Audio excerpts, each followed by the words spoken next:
My name is David Wilbraham and I'm the National Police Chaplain. In a year overshadowed by the COVID pandemic, our lives have been changed and disrupted in ways we could not have imagined.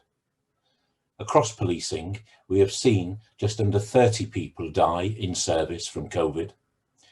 Alongside those deaths, many of you would have experienced personal tragedy and loss amongst your own families and friends. We are also mindful of our retired colleagues and those who have suffered untimely death during this time.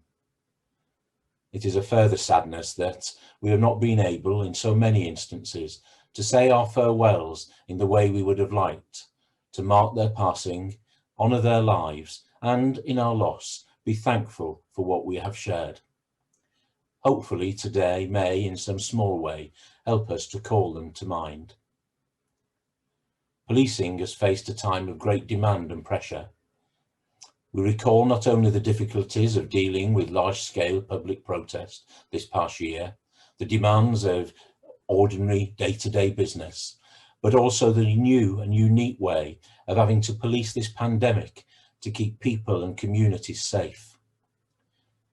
You have done so demonstrating great flexibility, integrity, sheer, long, hard work, and huge dedication. You have had to balance your professional lives alongside your personal lives, as you also have had anxieties, worries, and concerns for yourself and for your families, and have perhaps also suffered personal bereavement. The demands of work, homeschooling, caring for family and friends, frustration at restrictions, and loneliness can affect us all. Your chaplains are grateful to you, and we have kept you in our thoughts and prayers over this period. Police chaplains, especially our 400+ volunteer chaplains, have not been about the stations in the usual way that they would have liked to be. Many have found innovative ways of keeping in touch, whether by email, letters, intranet, sending in cake, or even hosting quiz nights. But it has been difficult, and they have missed you and being there for you in person. Hopefully this will change in the coming weeks. Last year, National Police Memorial Day went online, where our commemoration had over 600,000 hits. This year, National Police Memorial Day, on the 26th of September, will also remember not only those who have died on duty in this past year, but also those who in the police family have died during the pandemic. Untimely death is always tragic, but life is not measured solely by the length of our days, but also by the depth of our lives and how we live the time allotted to us. In the midst of our loss and sadness, we acknowledge the contribution of each life, for every life mattered.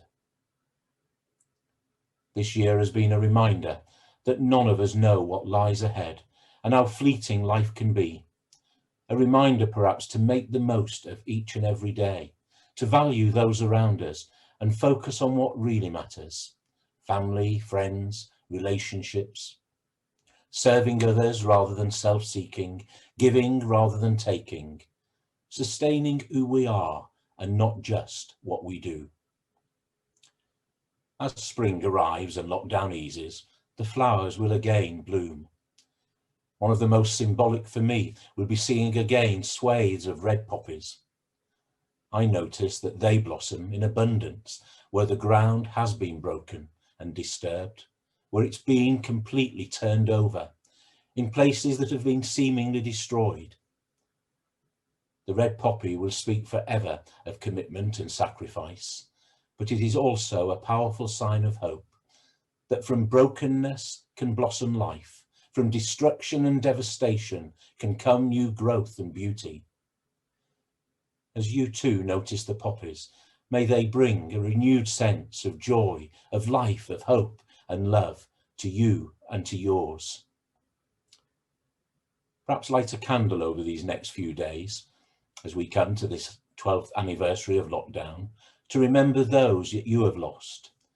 Give thanks for the light of life they brought to your life, and pray that in the darkness of loss, light and love may shine, and for all of us to commit afresh to being a helpful, kindly, generous light in a dark place.